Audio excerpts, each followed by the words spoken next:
Die Helmut-List-Halle ist ein Raum für Kunst und es ist auch eine Kunst, den Raum zu gestalten. Und gerade für uns ist es wichtig, immer wieder auszuprobieren, was kann man in der Halle machen, was kann man Neues machen.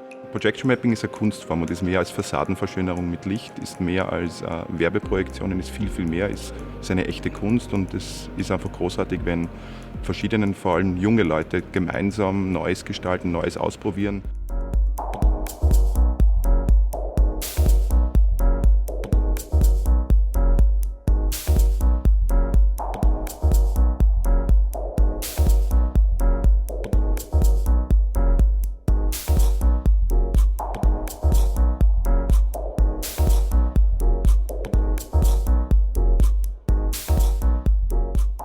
Die Art und Weise, wie das MapLab aufgebaut ist, das heißt Artist in Residence, das ist sehr stark die Richtung, wie wir auch als Firma arbeiten.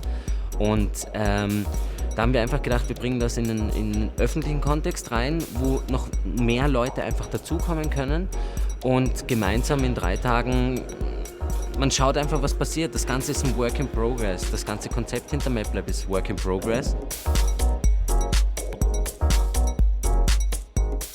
Bei Veranstaltungen, die mit Mappings arbeiten, also wie beim MapLab jetzt, geht es eigentlich darum, dass man workshopartig in kurzer und komprimierter Zeit innerhalb weniger Tage ein komplett neues visuelles Konzept für einen Raum erstellt.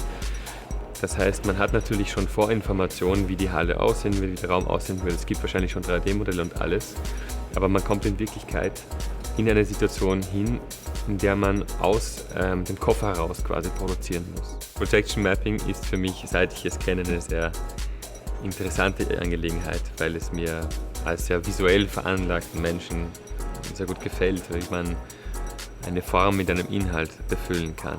Generell, also dieser wunderbare Moment, wo sich die Ebenen mischen, die formale, inhaltliche Ebene, da finde ich entstehen sehr, sehr, sehr interessante Sachen.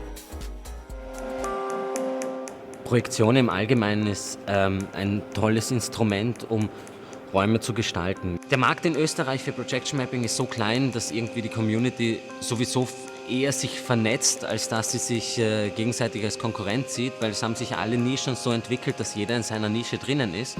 Und dadurch ist es eher ein gegenseitiges Befruchten, als dass man sich da den Markt gegenseitig kaputt macht durch Preisbashing oder was auch immer. Also es ist eine sehr konstruktive Community.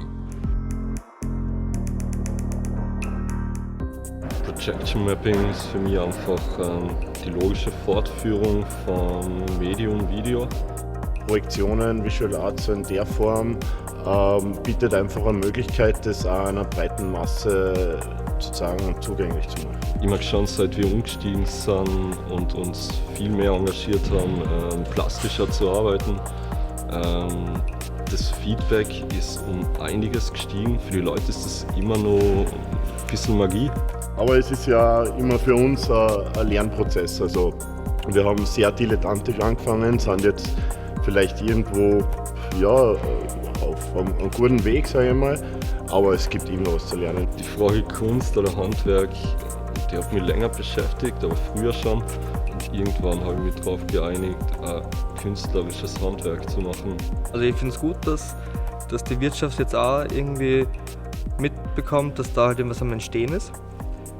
Und dementsprechend dann halt eben auch Projekte entstehen können, die besser budgetiert sind, weil für Kunst und Kultur ist selten viel da.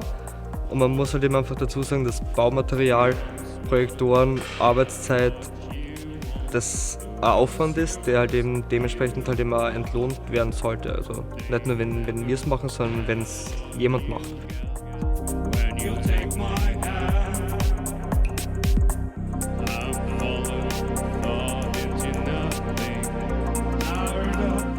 Die Helmut-List-Halle an sich ist eigentlich als flexibler Raum geschaffen, beziehungsweise besteht aus 3 flexiblen Räumen. Der Erwin, mein Chef, hat immer wieder Ideen, wie man die Halle sozusagen auf den Kopf stellen kann. Und wir müssen es dann ausbauen. Auch MapLab ist eigentlich für uns ein Work in Progress, weil auch diese 20 Kreativen kommen und sagen, wir brauchen das, wir brauchen das. Okay, haben wir nicht, kann man was erfinden.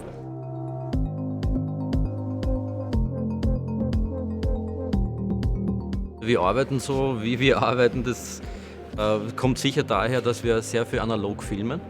Also wir drehen viel auf 16 mm, wir drehen eigentlich viel auf Super 8, ein Medium, das eigentlich nicht mehr existiert und das eigentlich ein extremes Nischenprodukt ist und dadurch klarerweise die Arbeitsweise bei uns ja in der Projektion analog fortsetzt, ne? Also mit Dias und teilweise auch, wie gesagt, auch mit Filmprojektoren. Wir haben uns einfach das geholt, was uns irgendwie gefällt und haben einfach in unterschiedlichsten Bereichen einfach alles ausprobiert, was uns interessiert hat. Also das ist sowieso ganz wichtig, dass wir halt deshalb so vielfältig arbeiten, weil es uns einfach auch Spaß macht.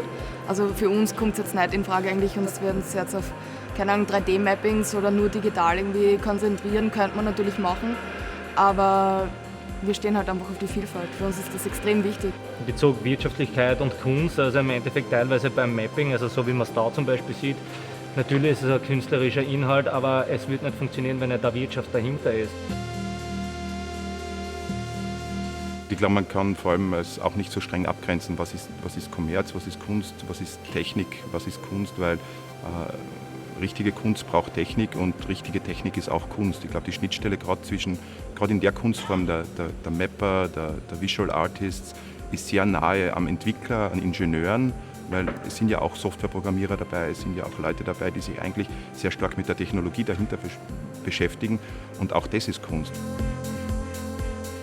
Also für mich ist vor allem immer interessant, wie sich unterschiedliche Formen jetzt im Kreativbereich oder auch im Kunstbereich hauptsächlich entwickeln. Und da ist Mapping ganz eine interessante Geschichte, die einfach in den letzten, ich würde mal sagen, 5 Jahren sich extrem weiterentwickelt hat. Also ich glaube, dass Projection Mapping mehr als jetzt ein Trend ist, dass es halt für viele VJs eine Weiterentwicklung war, eine Herausforderung, weil es halt den Kasten verlassen hat, da ich einen Raum projiziere, was natürlich auch den Nachteil hat, aber auch die Herausforderung, dass sämtlichen Content, den ich produziere, wirklich nur für diesen Ort, nur für diese Wand gedacht ist. Ich kann nicht irgendwelche Clips laufen lassen, sondern im besten Fall versuche ich natürlich mit dem Raum zu arbeiten, was sind die vorherrschenden Linien, also ein bisschen die Architektur nachzuverfolgen. Und das war die neue Herausforderung und eine Illusion zu schaffen. Viele machen halt nicht nur Grafik mit Projection Mapping, sondern ich lasse andere Räume entstehen. Ein bisschen wie ein Zauberer, der einen Zaubertrick hat, schaffe ich mit Licht und Schatten eine Illusion von einem Raum, von einer Struktur, die nicht da ist. Das fasziniert die Leute auch natürlich noch mehr als ein Screen, wo sie einfach so fancy, schicke Eye-Candy-Graphics sehen.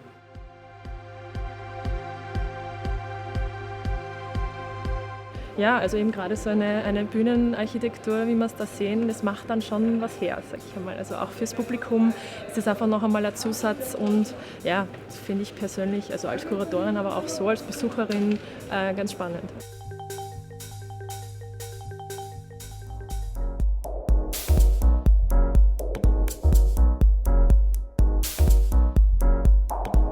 Durch das, dass wir schon seit einigen Jahren Visuals machen, hat es irgendwie angeboten, auch in die Projection-Mapping-Schiene einzusteigen.